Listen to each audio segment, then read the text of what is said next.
নবিশ, yes sir. 15 মিনিটের মধ্যে station আমার খালি চাই। 15 মিনিটের মধ্যে? এত তাড়াতাড়ি স্যার?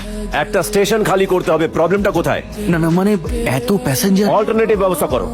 যাদের তাড়া আছে তাদের ফ্লাইটে পাঠাও, যেখানে ফ্লাইট নেই সেখানে গাড়ি দাও। দরকার হলে রেলওয়ে মিনিস্ট্রিতে ফোন করো, স্টেশন মাস্টারকে বোঝাও, টাকা দাও। ঠিক সময় যদি কাজে না আসে তাহলে এতগুলো টাকা দিয়ে কি হবে আমার?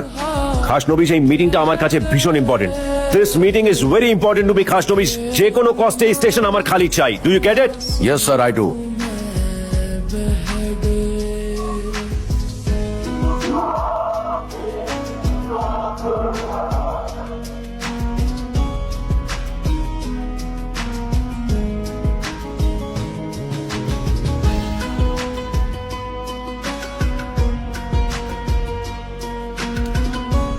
বেঈমান, আমার খেয়ে আমার পরে আমাকেই পেছন থেকে ছুরি মারছিস। ভিক্ষে চাইতে চাইতে তোর হাত আজ এত বড় হয়েছে যে আমারই ফ্যামিলির মেয়ের দিকে হাত বাড়াচ্ছিস। আর তুই, তোকে ছোটবেলা থেকে আদর দিয়ে যত্ন দিয়ে বড় করবার এই পরিণাম? একটা ড্রাইভারের সাথে তুই পালিয়ে যাচ্ছিস। ঠিক, ওর হাতটা ছাড়, ওর হাতটা ছাড়, ওর হাতটা ছাড়, ছাড়। ভালো করে দেখুন স্যার, আজটা আমি ধরিনি।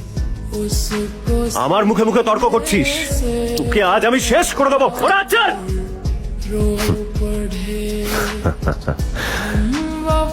বাহ, আজ আপনি জানতে চাইছেন যে আপনার পরিবারের মেয়ে একজন ড্রাইভারের সঙ্গে কি করে বিয়ে করতে যাচ্ছে।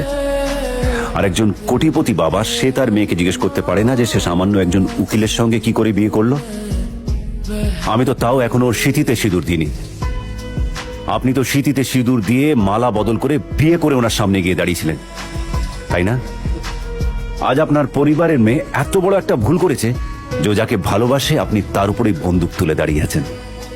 আপনার ভদ্রতা, সভ্যতা সব মুখোশ খসে পড়ে গেছে। এটা ঠিক।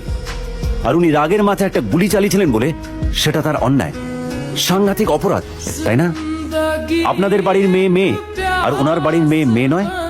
আপনাদের ভালোবাসা ভালোবাসা আর ওনার ভালোবাসা অভিনয়, নাটক। আপনি আপনাদের মেয়েকে কোলে পিঠে করে মানুষ করেছেন, আর উনি সারা জীবন শুধু অহংকার নিয়েই ছিলেন। এ তুই, এত কথা তুই কোত্থেকে জানলি? কে তুই? যে বয়স্ক মানুষটা 25 বছর ধরে নিজের একটা ভুলের প্রায়শ্চিত্ত করতে করতে আজ মৃত্যুর সঙ্গে লড়াই করছে, সেই অসত্যে বর্মনের নাতি আমি।